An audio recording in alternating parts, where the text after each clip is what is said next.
Police have announced a new campaign to know what to do if you're stopped by a cop. We have heard how some members of the public are apprehensive to speak with our officers, and that there is a desire to learn more about the rights individuals have when they are interacting with them. Through community outreach, Edmontonians will receive brochures with a QR code to know what their rights are when talking to police. Items like when it's okay to say no to a search or what a person is required to reveal to an officer when questioned. Hey, what's up, everyone? Film Canada Press. Wanted to give you guys a couple of quick updates on some interesting news that have taken place in the city of Edmonton this week. Number one is the Edmonton Police Service have launched the Know Your Rights campaign, an individual's guide when interacting with the police, where they go on to list some of officers' responsibilities and public rights, some of which we have seen in the last month being violated right here on Film Canada Press, and frankly, around the country. But this is specifically dealing with EPS officers, their rights and responsibilities. Now, I must strongly advise you to never take your legal advice from the Edmonton Police or from any police station. However, these are what the Edmonton Police Service claim to be your rights and responsibilities. And here you can clearly see several things which have been violated while officers have interacted with me doing my audits over the last couple of months. Number one, when an EPS officer stops or approaches you to speak with you, they must identify themselves. And it goes on to list a variety of other things. You're allowed to speak to a lawyer if you're under arrest and provide you with an opportunity to do so in privacy and safety. I was not offered that opportunity by Constables Kramer and Wong. Not use excessive force or damage your property without reason.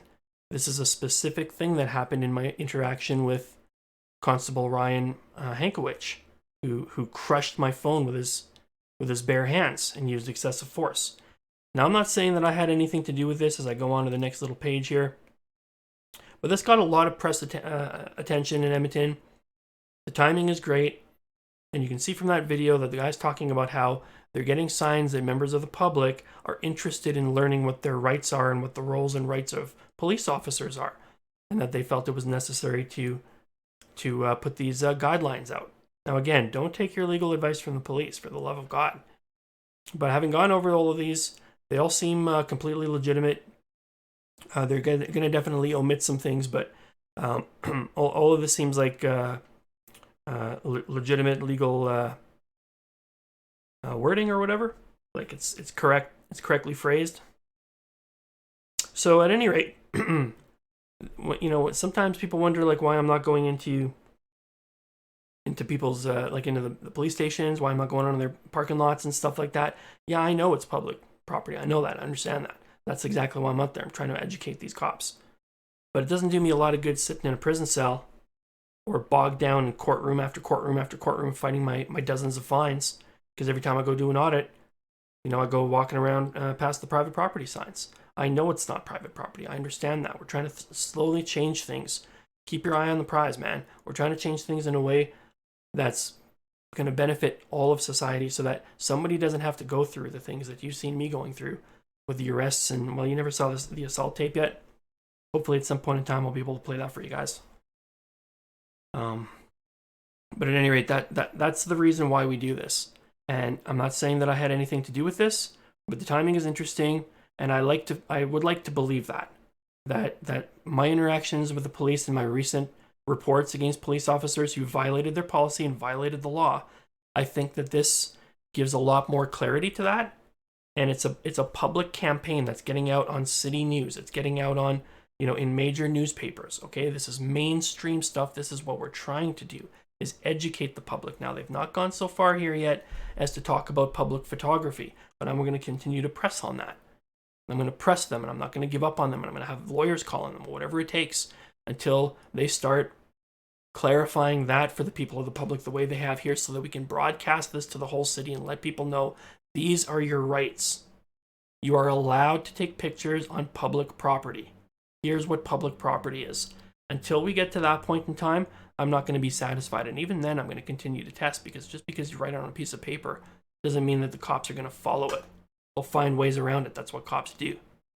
Okay, but I think that this is really interesting information. So it's the Know Your Rights campaign. You can check it out on the EPS website, or you can check out some of the other news articles. This particular one was from all rights reserved to City News. I just used a small clip there for fair play purposes. One more story I'll tell you guys about briefly here is I mentioned it on the panel show. Canadian Rights Media. Please check it out. Sometimes Saturdays, sometimes Sundays. So please check his channel for the exact date. But we have a panel of some of the most interesting auditors across Canada. We get together and talk about Canadian topics as they apply to the law, as they apply to auditors, and our interactions with the police. This is just a quick update on Marty Franco. Constable Marty Franco was docked pay in order to perform community service. And the reason for this was an assault that he did. Do I have that one? I guess I don't. But he committed an assault on a drunk guy, a homeless guy, at a downtown mall. Was very brutal with him, gave him a couple of knees in the back, all got caught on camera.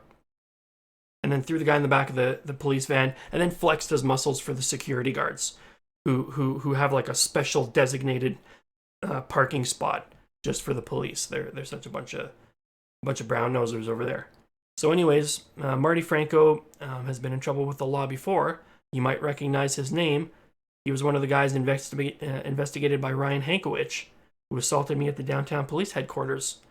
But Marty Franco had assaulted, with two other police officers, had assaulted a business owner who was defending his shop. They called it the meat hook incident because the guy was a butcher and there was some story that he had come out brandishing a meat hook, even though it's all caught on tape, and that was not the case at all. So they brutalized that guy, and ACERT, which is the Alberta Serious Injury Response Team, actually recommended charges against Marty Franco in that situation and the other officers.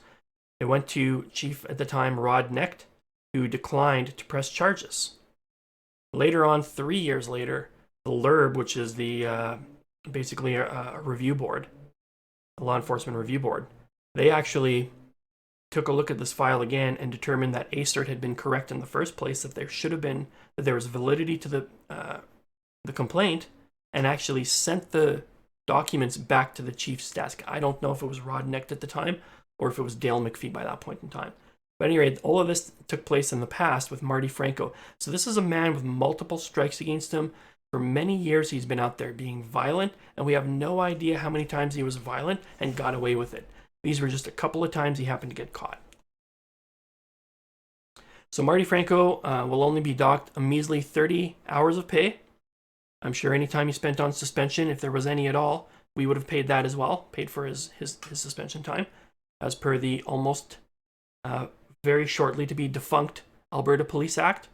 Coming up with a new act, should be coming in the fall. But anyways, just a little brief update on Marty Franco. Now, this was the guy that was let off. The reason why he was let off was because the officer reviewing the case determined that there was not enough information there to press a charge. And when the guy with the meat hook guy, who was just the business owner, actually had an alibi, Ryan Hankowich refused to investigate it and just simply went with the police's word. And that's what he used to get them off.